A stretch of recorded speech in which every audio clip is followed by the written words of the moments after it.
Here we go. Welcome back to the podcast, everyone. My name is Mike Perrine. This is the Everyday Detox podcast. And on this episode, I sit down with my dear friend, Meghan Swidler, who is the author of From Within, the guided handbook to help you resolve your gut issues and live a happier, healthier, more meaningful life. And Meghan is an Instagram friend to me. We've been friends for a long time, and we like to exchange ideas and talk shop. And she sort of has this history of working in these rapid growth tech startups in San Francisco. She was in New York, and she left all of that to become a holistic nutritionist. And she knows Gil Jacobs. She's worked with him, and she was in on a private Zoom Q&A that Gil was doing for students for Everyday Detox Academy just last week.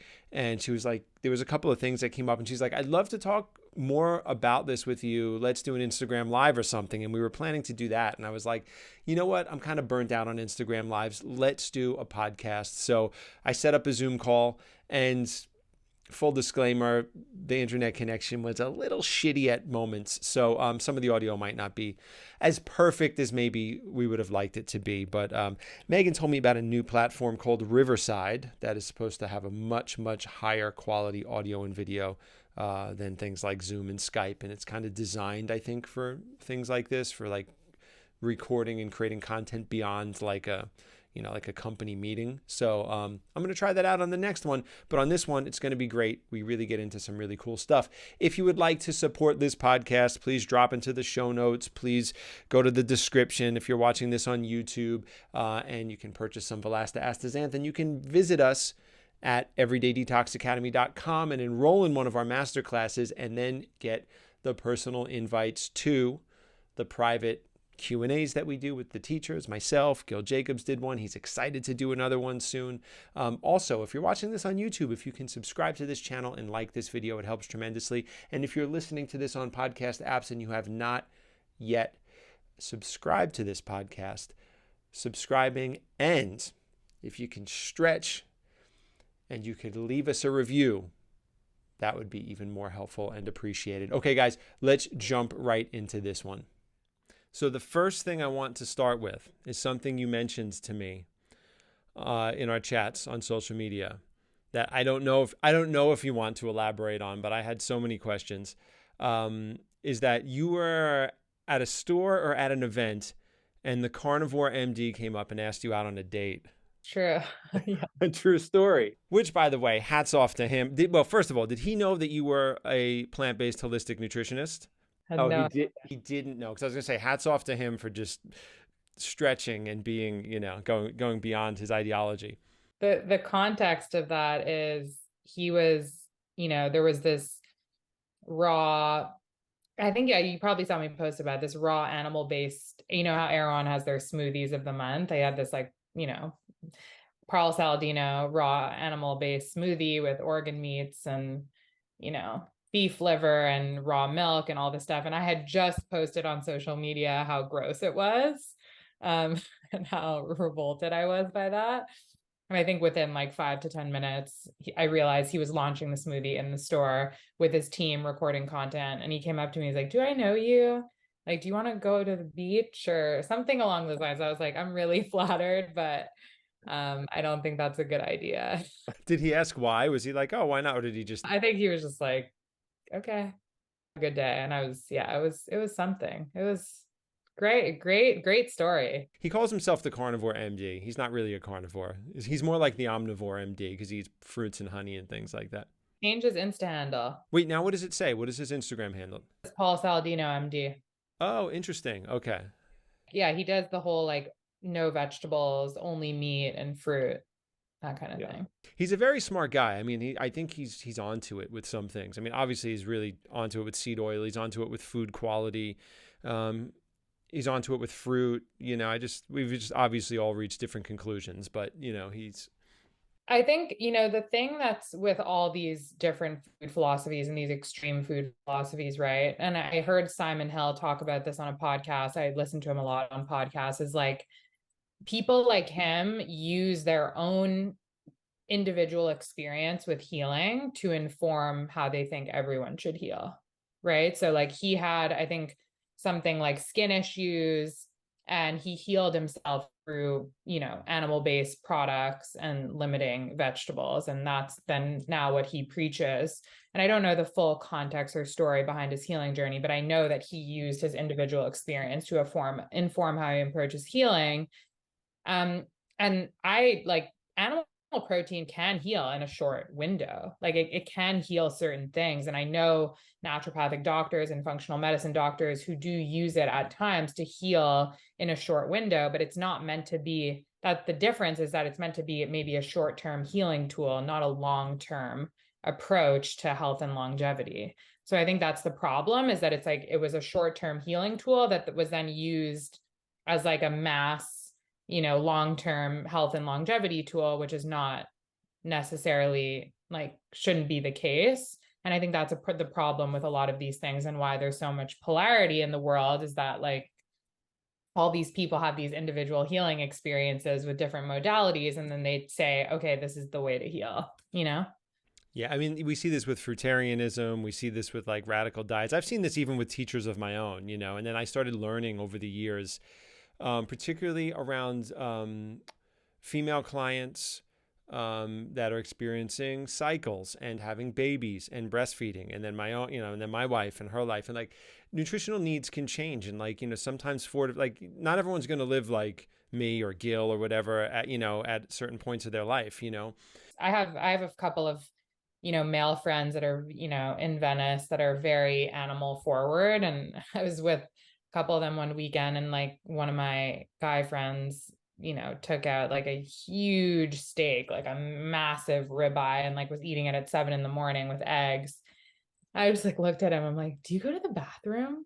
Like, I swear, I flat out was like, and he's like, yeah, like I'm regular. And I was like, wow, like I'm just so amazed. The best part of this story is that you use the term animal forward. It's a very interesting. It's a very 2023 term. I'm animal forward. Animal based, definitely animal, just straight animal, I guess. All these people are going to do exceptionally well. I mean, because Paul Saladino is going to do so well because I mean, like, what's the alternative? It's whatever he was doing before. It was, I don't know what he did exactly, but for everyone, it was cheese fries at 2 a.m. It was Doritos. It was pints of ice cream. It was, pasta, pizza. Like, of course, if you're just eating like organic grass-fed beef and pineapples, you're going to do better. Like, so it's very hard to because this is all going to play out over the next 50 years. That's where we see it. That's the thing. That's where I say, like, I think, the short term versus long term. Yes. Like the physical appearance or what someone looks like is not an indication of their internal health. Particularly with strength too. Strength and weight, right? Whether or not you're skinny or you're stacked with muscle. There's one guy, I don't know his name, and he's kind of like he's kind of controversial. It seems like he's a young guy, probably like 20, 21. He looks and he's a fitness dude, like a lifting, like power lifter type of fitness guy. And he's kind of controversial in the fitness world because he eats these insane meals where he'll eat like 2 boxes of cereal and a gallon of milk and like this and that and all this food that he puts in. And I guess it's very challenging to even traditional like fitness nutrition. So there's all these like, YouTube shorts and Instagram reels and stuff, like throwing this guy up there and being like, look at what this guy eats. What do you think about this? Whatever. And you can see the sickness in his skin.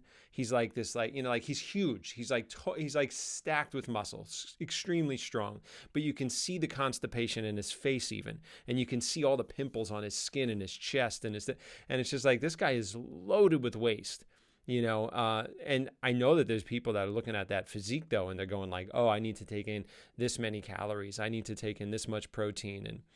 And God, I remember this one kid doing an Instagram reel that was, I forgot the product, but there was some product to help you eat more food because he couldn't eat anymore because he was getting sick, to get more in. God, I don't remember what it was. I don't know if it was an enzyme or what, but and he was just like, this kid was like, because you got to get in the calories, and like, this is like a 21-year-old male that you should have a voracious appetite anyway, still trying to force in more food. And I was just like, God damn, that's the wrong messaging for longevity. Yeah, and that's why I love, your first course. And then I just finished your master class with Gil, which was incredible. And I'm gonna post about it either today or tomorrow. Just finished Thank it. you. That's the message, right? And that's what my first book is much more about gut health, and my second book is much more about spreading the message that exactly what you preach and what Gil preaches. It's not about it's not about the inputs, it's about the outputs. And there's so many people on TikTok and Instagram, whether it be just people that I know or even practitioners, even like leading functional medicine doctors and naturopathic doctors that are talking about, oh, your hormones are out of balance. These are the supplements you should take. These are the things you should eat. Or your skin's out of balance. This is what you need to focus on. And like the inputs are extremely important, of course. And I think like we all know that, but the outputs are so much more important. And I think both you and I know that very well. And it's just not being talked about enough. Like it's just, I don't, I was with Jenna Zoe recently, and we were talking about the fact that it's just like it's there's so this message needs to be spread so far and wide because it is so important for people to understand. um for them to heal, they need to really, really understand that fundamental concept. The experiential part is the leap, I think, for a lot of them. Like here in this town in Ashland, like there's these great there's so many naturopaths and functional medicine doctors, and it's just that kind of place. It's a West Coast small town that loves its co-op and its farmers markets, and so you're going to have that type of crowd, right? A lot of farmers out here, a lot of cannabis people out here, but people into natural living to whatever degree, whatever that means for them. And when I first started the practice here 3 years ago, I noticed a very different clientele, right? So in New York, it was like green juice, intermittent fasting, male or female, yoga bag carrying, kind of like that kind of crowd that was really into, a lot of them were just a little bit too much into the way their bodies looked, but whatever. And that was sort of their approach into the cleansing world. A lot of them were like, for lack of a better term, disciples of Gil Jacobs, not literally, but, like they loved him and they took on his message. And, then I came here and I would get all these clients coming in, and a lot of them, there's a lot of older people here too. A lot of them had constipation issues. They're all seeing their naturopaths, functional medicine doctors, who immediately put them on some type of herbs, and always fibers, acacia fiber, psyllium fiber. And then they come in here and they're basically just loaded with supplements, and we're just extracting all this stuff out of their body. And the naturopaths, they tend to not be, they're very book smart kind of people. You know what I mean? Like they're not experiential. I don't know. I don't see those people like running up and down the mountain, jumping into saunas, doing colonics. Like the people that are into cleansing work do all that stuff. And like the naturopaths tend to be a little heady. They're thinking from like books and like, oh, this should work, and combine this with this and that'll work. Well, I think it's the same problem like with Western medicine. They have something like 4 hours or 4 to 10 hours of nutrition training. They're just not trained in thinking about nutrition. So they're trained to prescribe medicine, which is the issue with Western medicine. But even with functional medicine and naturopathic medicine, they're not trained in cleansing. So they're trained in protocols like, oh, if this person has this, these are the supplements that, if this person has SIBO or candida, like this is the food routine that they should take. And they should take these supplements, these antifungals, these antibacterials, these fiber detox products, these binders. And so typically, this is a generalization, but typically it's like, I see clients who've seen functional medicine doctors and they're giving them like a food protocol and, 8 to 12 supplements. That's what they're trained in doing. So I think there's also like for some of them, I think there's financial motivation as well, because a lot of them are getting kickbacks from the supplements that they're prescribing. And usually they're pretty hefty as well. So yeah, we live in a world in which like that's kind of the mindset. That's like the typical approach to healing is food and supplements, definitely not cleansing. Luckily here they do. I mean, I have a great referral system with these people, so we get to work hand in hand. But I guess it's a stretch too for a lot of for the average person to get to do cleansing work, because when I think about it, like even traditional medical doctors, they rarely, I've heard some of them say, like, people say, well, why don't you tell your patients to eat better? Why don't you tell them to exercise? Why don't you tell them? And they're like, we do. They don't listen. This is the only way we can help them. So in a sense, their hands are almost tied because the patient is not a willing participant in their own recovery. That was something Dr. Biscios used to say. He'd go, your clients have to be a willing participant in their own recovery. I actually, when I do consultations with my clients, at this point, I have a pretty good read on whether or not someone's willing to put in the work. And I will actually say up front, it's going to be a huge, not financial investment, but also emotional investment. A lot of time, energy, and resources are going to, I think people a lot of the time hire me as a practitioner because they think I will heal them. But I'm like, no, I'm just the vehicle. I'm educating you with the information so you can heal yourself, but you ultimately need to put in the work. But I think with cleansing, as you said, it's an experiential thing. So I find that when clients get their first colonic, it reminds me of me when I got my first colonic with Gil. I was so healthy, but I had hormone issues. I had skin issues. I was still struggling, even though I had started the cleansing sort of lifestyle, food combining, etc. But when I got my first colonic, everything made sense. I walked out of there and I was like, okay, this, and I fully understood that was the missing link.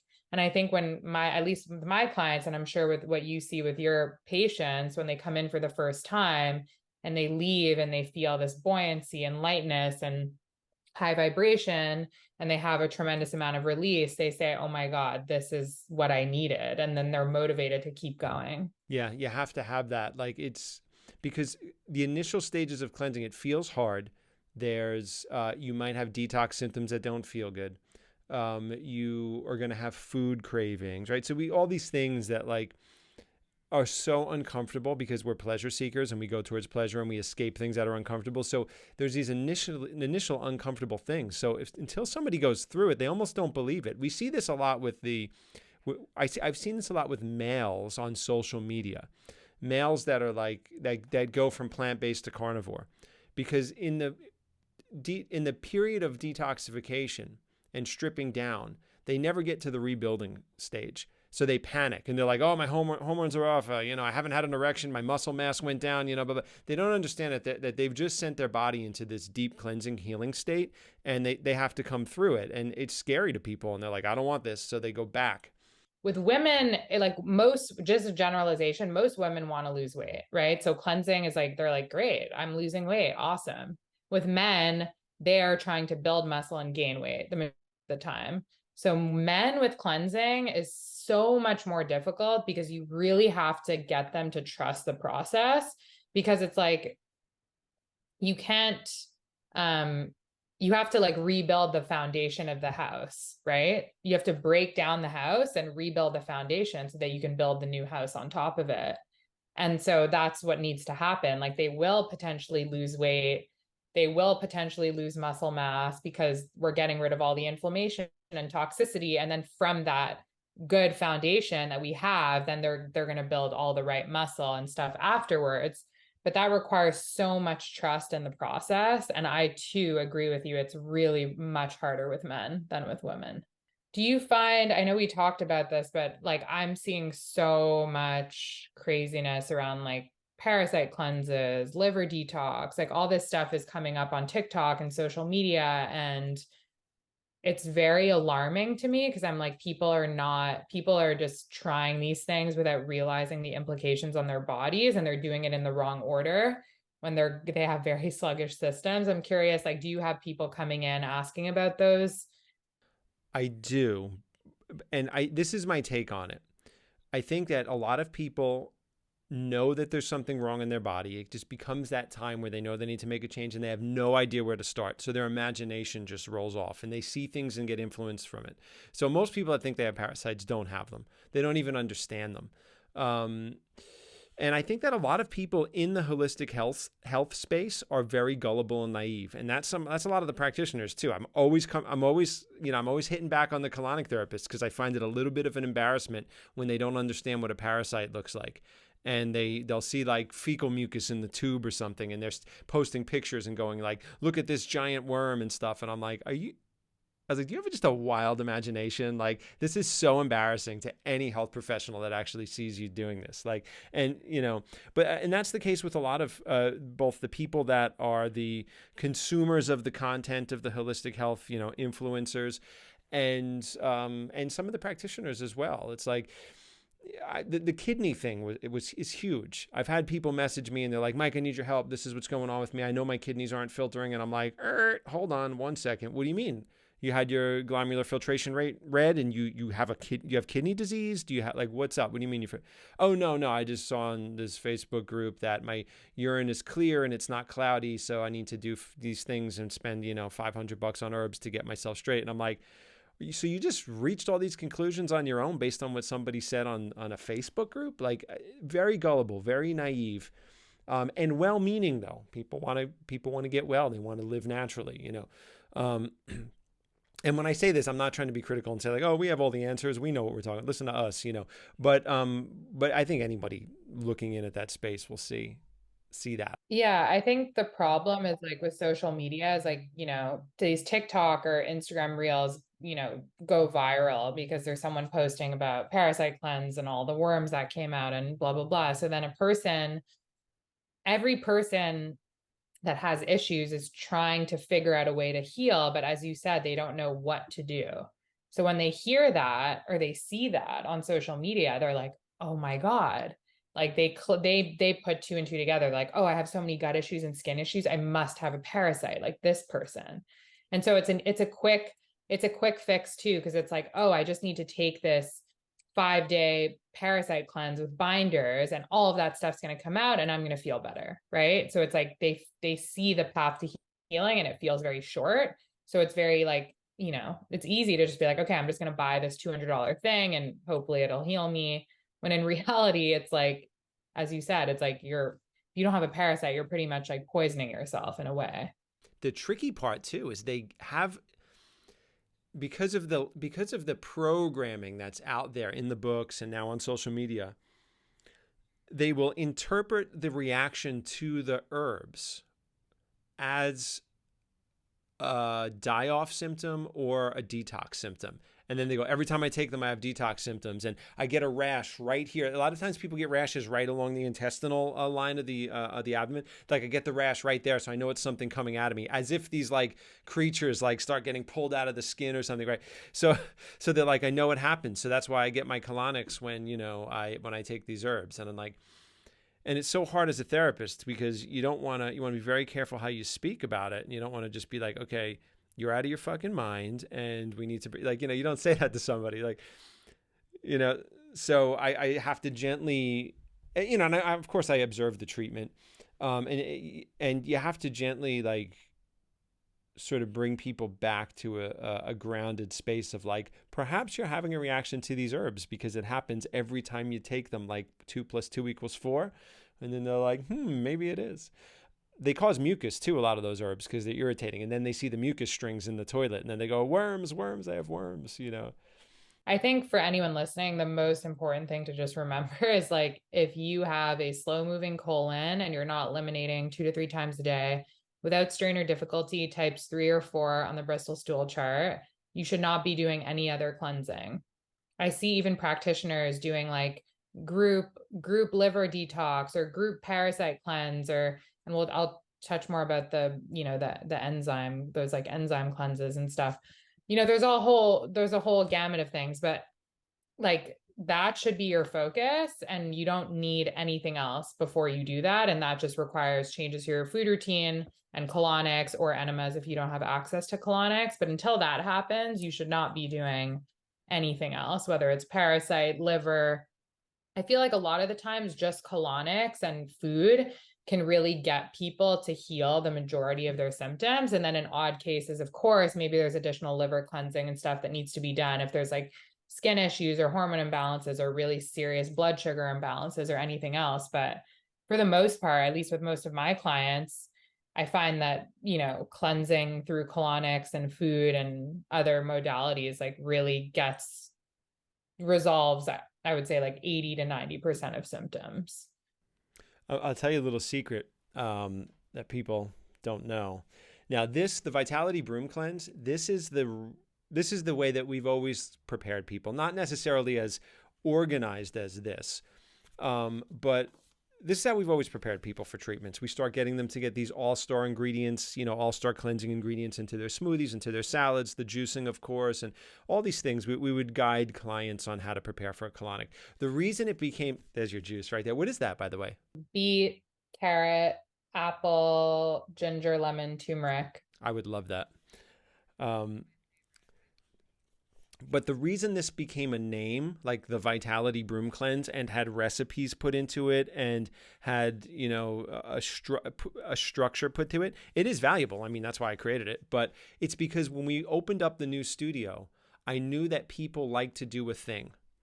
They like to do the thing. I mean, I've even met people here that in the sauna that had no idea who I was. And we talk, like, there's a place called Shozu here, and I go there, and it's just a great bathhouse. And Nick and I go, and we go in the sauna, and then we go in cold plunge and everything. And we were sitting there, and we were talking to these girls in there, and they were like, yeah, we're doing the Vitality Broom Cleanse right now. And I was like, oh, that's really interesting. Is that a good cleanse? But I knew that it was, people like to do a thing, the master cleanse, the Zen cleanse, like they want to do the thing. So I was like, well, let's make it into a thing that they can actually do, even though there's nothing really different from what we had been doing for decades earlier. I just turned it into a thing. So yeah, it's like that desire that people want to feel like they started something, they finished something, and they got a result. It's also like when it's packaged in such a way that's digestible, consumable, attainable, realistic. So it's like Vitality Broom Cleanse, or, my second book is going to have some protocols as well, like very similar. It's like to feel like, okay, there's like a finite window where I need to like commit to this thing to achieve an outcome that I'm hoping for. It feels like achievable, and you package it in such a way that makes it digestible to someone, which I think that's so important, That was Natalia's big contribution with that what was the name of the first book? Was it the Raw Detox? Raw Food Detox, yeah. And I guess I had the same experience when it came to the books that really influenced me, like the mucusless diet, like healing stuff. I mean, not quite as sexy as the Raw Detox diet, but like, just to hold this. And I remember just like thinking I had all the answers right here in my hand that I needed. It's funny. I just read that book for like the 6th time, because I feel like every time I read it, I learn something new. It's so funny. I don't know. It's just one of those things I like to go back to. But anyone that's, successful in the cleansing world has been able to, as you just said, like package all of the information in a way that someone can very easily understand. It helps when the author doesn't look like a psychopath too, like Arnold Ehret. We good? Did I cut out again? Yeah, the connection is killing us right now, Megan. Maybe we should wrap it up here, since the internet is sabotaging the rest of this podcast, because we could probably talk for another hour. I can talk to you all day about this stuff. I don't even touch on half of the things I want to, but we'll do this again. I'm going to use the platform that you recommended, and we'll record the next one with that, because honestly, this is a new thing for me, doing any type of distance podcast. I think I did one, and then I did one with Sam Shepard, and I did that with him because I wasn't traveling anytime again. But I normally like to do them in person, and I would love to do one with you in person when I come to LA next time. Thank you for hanging out with me today. We're gonna put this one up on Instagram, like an Instagram Live, once I chop it all up. Cool. Well, I hope you have a beautiful Sunday. Thanks for taking the time. I hope the audio's good on your end, and excited to see this come to life. So yeah. Hey, thanks so much, everyone. Like I said, the audio was a little bit spotty in some places, but we had a lot of fun chatting and talking shop, and we will definitely be doing it again. In the meantime, hang out with us on social media, and we'll see you on the next podcast.